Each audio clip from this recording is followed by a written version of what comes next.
morning, Scotland. Good morning, social media land. I hope you are well. It is Monday, the 21st of October 2024. This week, we're going to examine in detail devolution. Not the boring legislative devolution, but the practicalities of devolution and how different parties have used it to benefit Scotland, and some parties have only ever worked for the benefit of Westminster and the status quo. We're also doing this indoors because outdoors it's a bit windy. In 1999, devolution was celebrated as a turning point for Scotland, a moment that promised to put power back into the hands of the Scots to allow decisions to be made closer to home. It was hailed as a new era where Scotland's distinct needs could be prioritised, where Holyrood would represent a beacon of self-governance. But now, more than 2 decades later, we must confront the harsh truth. Devolution has not delivered the full potential it promised. Instead, devolution as managed by the Unionist parties has been little more than a leash, a way to pacify Scotland while keeping real power firmly in the hands of Westminster. The uncomfortable question we need to ask ourselves is this: have the Unionist parties ever truly fought to make devolution work for Scotland? Or have they been more concerned with maintaining their comfortable relationship with Westminster? From the outset, Labour and the Liberal Democrats, the first Unionist parties to lead Holyrood, treated devolution cautiously, always careful not to upset Westminster. From 1999 to 2007, their strategy was clear: keep Scotland in check, avoid rocking the boat, and above all, preserve the Union. They held back from pushing boundaries of devolution, too afraid to truly test what could be done for the people of Scotland. Yes, devolution gave Scotland powers over health, education and justice, but under Unionist leadership, these powers were never fully exploited. Take tuition fees, for example. In 2000, Labour introduced a graduate endowment scheme, a half-hearted measure that did little to relieve the financial burden of students. It was a tentative step, one that fell far short of what Scotland needed. Now compare that to what the SNP achieved.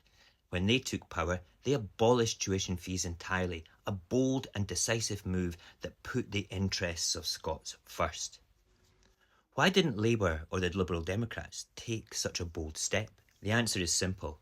Their focus wasn't on using devolution to its full potential. Their focus was on keeping Westminster happy. Healthcare is another example of the lack of ambition. Yes, they introduced free personal care for the elderly in 2002, which was a positive step, but that was where their courage ran out. Waiting times in the NHS largely ignored. Health inequalities hardly touched. Instead of using devolved powers to make meaningful reforms, the Unionist parties tinkered at the edges, avoiding any real disruption. They were too cautious, too fearful of angering their masters in London. In contrast, when the SNP took power, they showed how devolved powers could be used effectively to prioritise public health. They weren't afraid to make bold decisions, even when it meant challenging Westminster. And it wasn't just healthcare. When it came to infrastructure and transport, the Unionist parties let Westminster dictate their priorities. The Labour-Liberal Democrat coalition didn't push for the fiscal autonomy needed to invest significantly in Scotland's future. Instead, they took the easy route, aligning their policies with those of Westminster, all in the name of maintaining the Union. Even after the 2014 independence referendum, when promises of further devolution were made, the Unionist parties in Holyrood resisted any real change. They continued to block calls for meaningful devolution, particularly in areas like tax and welfare, key areas that could have made a difference to Scotland's ability to chart its own course. Their reluctance to give Holyrood more power was a clear sign that they were never interested in allowing Scotland to control its destiny. They were and remain more focused on serving Westminster's interests than Scotland's. It's time to recognise that devolution under Unionist leadership has been a failure of ambition. Devolution as it's currently structured will never be enough for Scotland. It was never designed to be. Unionist parties have proven that they are content with Scotland that plays by Westminster's rules, a Scotland that doesn't challenge the status quo. But Scotland deserves more. It deserves a government that doesn't bow to London's whims and doesn't put Westminster's approval above the needs of the Scottish people. And that's where independence comes in.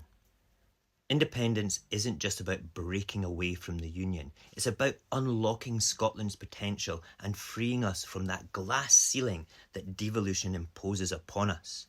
The SNP has shown time and time again that when powers are devolved, they can be used effectively to improve the lives of Scots. But there's only so much they can do when Westminster continues to hold the purse strings, continues to dictate what Holyrood can and can't control.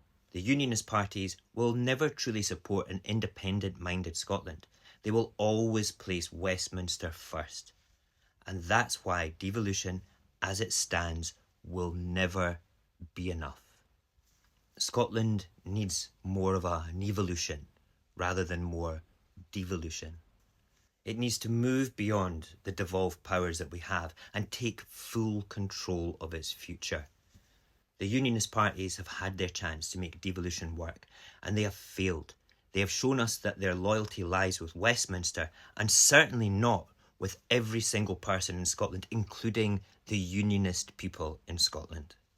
Now it's time for independence, for a Scotland that governs in the interests of its own people, free from the constraints of a union that no longer serves us. Tomorrow we're going to look at what happens when a party in government pushes the boundaries of devolution and does things within the constraints of it that benefit Scots.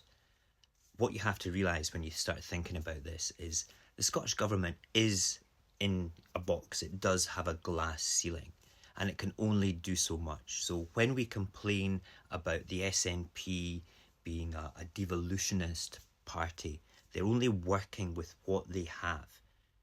They would do a shitload more if we didn't have that glass ceiling. And that's what tomorrow's all about. I hope you can come back and watch the video then too. In the meantime, have a great day.